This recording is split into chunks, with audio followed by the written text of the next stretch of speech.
super girly, unfortunately. I'm like such a noob about all of this stuff. So the only thing I use are these two things from The Ordinary. One is the 10% niacinamide, and then the other is the hyaluronic acid. Don't ask me what they do. I have no idea, but these are the two things I use, and then lotion.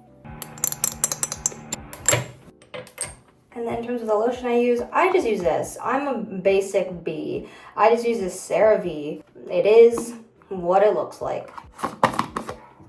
And then the other thing I use is this sunscreen. My sister got this sunscreen block stick for me. It's from Shiseido. This one does not break me out, which is great because I'm always like scared of that happening. But yes, this is what I use.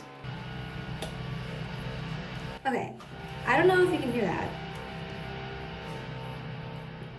This drilling is like non-stop and incessant, and it's actually killing me. And I'm like, I've emailed the management company so many times to be like, this is an unsustainable living space, but they keep ignoring me. I don't know. It's actually really incredibly annoying. And I actually don't wear foundation. I mainly just, okay, also sorry, ignore the fact that I look like a founding father and my hair is like bald. Anyways, ignore that. I'll put my hair down later. I don't use foundation. I only use concealer, and I use this like Tarte Shape Tape. I use light medium honey. I don't know if you can see that.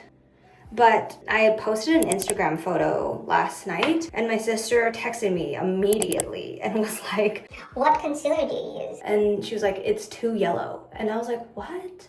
I guess I was like, in real life, I don't think it's that bad, but I guess in photos, it photographs really yellow. So I don't know if that means that I'm using the wrong color. This is the only one that I ever use. I guess I used to use different ones before, but anyways, this is one I've been currently using for a while, for the past like 2 years, I swear. So I'm like, okay, now I feel like I need to find a new color. But again, I don't know, you tell me. I feel like in person, it doesn't look that bad, but I guess maybe on camera it looks wrong. Does that look wrong? Okay, let me blend this side out. If it looks wrong, then that's like super awkward that I've just been walking around with like incredibly yellow under eyes for the past like 2 years of my life. Okay, I look crazy. Let me blend the rest of this out. Okay, this is what it looks like blended out. Why is my nose so red? It's giving Rudolph. Yeah, like once it's blended out, it doesn't look that yellow, I don't think. But let me know. But this is the photo in question. And I'm like, can you tell my under eyes are yellow? I don't know how my sister clocked me that fast. And then on top of that, the Shape Tape actually go on top with this Wet n Wild Incognito. Don't ask me why I do this. I literally just picked this one up like randomly when I was in a concealer emergency like years ago. And ever since then, I was like, okay, well, I kind of like the consistency that it blends really easy. As you can tell, I'm a heavy concealer girl in lieu of foundation. And the next step is this translucent setting powder.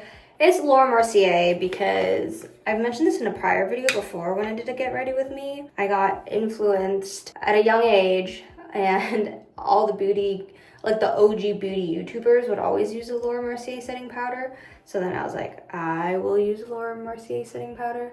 Let me know what you think about this camera quality. I got a new phone. So I have the iPhone 16 Pro, Max, Pro, whatever. One of the iPhone 16s now. And usually I vlog on my Sony ZV-1F camera, but I decided to try to go back to my roots and try just vlogging with my phone and see how we feel about that. But yeah, I've been looking for a new phone for a while, so I'm like was super excited to kind of pull the trigger finally and get it. So let me know if you feel like this vlogging quality is fine. Anyways, now I'm just doing my eyebrows. My eyebrows are so freaking lopsided, it's crazy. One time I was getting my makeup done for a wedding, and the makeup artist was like, can I like shave your eyebrow? Because one side is like so off. And I was like, yeah, go for it. I'm like, you know, that's just the hand I was dealt, and that is what I have to live with. Also, I'm not like a professional eyebrow person. I am very haphazard and just do whatever. I am using the Maybelline Express Brow. And the next step is blush. I use this Patrick Ta blush that my friend got me, or she was my roommate, but then she like had to move. Anyways, so my roommate slash friend got me this Patrick Ta for face. It's like I've hit pan many whiles ago. I found out that like my skin texture is not very good for like cream blushes. So this one has a cream and powder. And I used to use a cream, but then I felt like it kind of blended with my skin not the best. But I think it's just because I have really, I don't know, weird skin. So anyways, I just go in really aggressively with my blush. I know some people aren't like huge fans of like a lot of blush. I am. I have purposeful blush blindness. I'm like, I want to look like I got freaking slapped. You know what I mean? But anyways, so I do that, and then on top of it, I always layer with the NARS. This one, I don't even want to say it out loud. You know what it is. I'm like, why are their names so inappropriate? But they can make good blushes, I will say that. I mean, I've hit pan on this one too, as you can tell. So I really like NARS products, actually. I think I'm a NARS girl. And then after that is bronzer. I also use NARS. I use Laguna 1. I've tried like Laguna 0 before, and I think Laguna 1 works for me. I can't tell, but actually maybe you guys should tell me. Apparently I have zero comprehension of what tones I am, and I kind of just throw it all over my face. Oh my gosh, you can still hear the drilling. I'm like, what's going on? I'm like, they won't even tell me how long it's gonna go on for. And I'm like, and I called them to be like, hello. I guess it's just the plight of living in New York. And then I also use highlighter. This is just a random old highlighter that my sister gave me. So this is from Revolution. Highlighter Reloaded. Cute. And then I just use my fingers. Okay, anyways, so I have my, oh my gosh. This whole time I was talking, I forgot. I usually am really aggressive with this, with the All-Stay, with my Urban Decay All-Nighter. I usually do 3 spritzes after my concealer, and then 3 spritzes after I do like blush and stuff. I forgot one layer because I was talking, but I do that. And the next step, I draw on fake freckles with this Revlon Color Stay. I think it's supposed to be an eyeliner, but I'm like, whatever. So I just like splatter a bunch of fake freckles around because I feel like freckles are so cute. And then I will do my lashes. I always heat up my lashes with a blow dryer, so let me do that.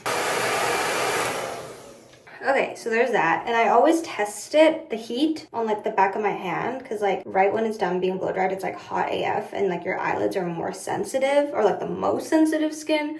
So I just have to make sure it's not like scalding hot. And then the last step is eyeliner. I always do a cat eye. I really picked one makeup look when I was in college, and then I just never changed it. So I like to do like cat eye eyeliner, and I use the Stila waterproof. Okay, I effed up my eyeliner today, but it's okay. I'm not going anywhere like special. So it's just a work day. So that is that. And then I usually do like cleanup on my eyelids with like a Q-tip and whatnot. But that is that. That is my everyday makeup. Not that anyone asked. Oh, I forgot to do lips. I usually love the Perry Para Rosy Nude Lip Liner, but they stopped selling it on Amazon for some reason. As a quick dupe, I bought this Revlon one. I feel like I still prefer the Perry Para. Like the Perry Para one stays on for much longer. But the color match for this Revlon one is like pretty similar, but I kind of just do that. I kind of just rub it everywhere. That is my everyday look.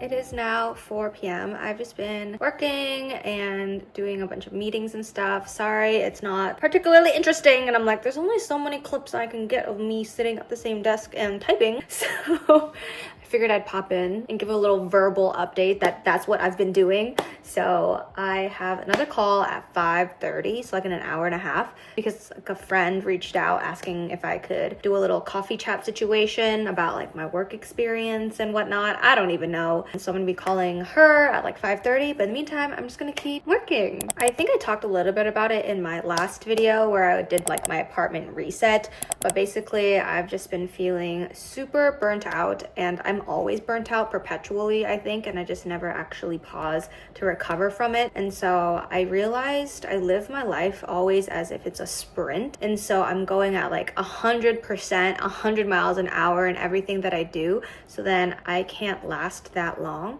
And so I feel like it's like very evident in my career. Like I usually do 2 years at one spot, I burn out, and then I need to leave, and I feel like I don't want that to happen to me this time. And so I'm trying trying to learn to pace myself more now and to work at a slower pace so that I can actually last longer. I'm like, this turns out life is a marathon and not just a sprint. It's pretty hard though for me to like mentally make that switch and to try to force myself to slow down, because I just am a bulldozer, I feel like sometimes, and I just want to get as much done as possible in a short amount of time, but then that just leads to more and more work, and so then I get burnt out, and I feel like that's on me. I feel like I enable that type of behavior. So I am trying to make a mental shift in 2025 and try it out, so we'll see how it goes.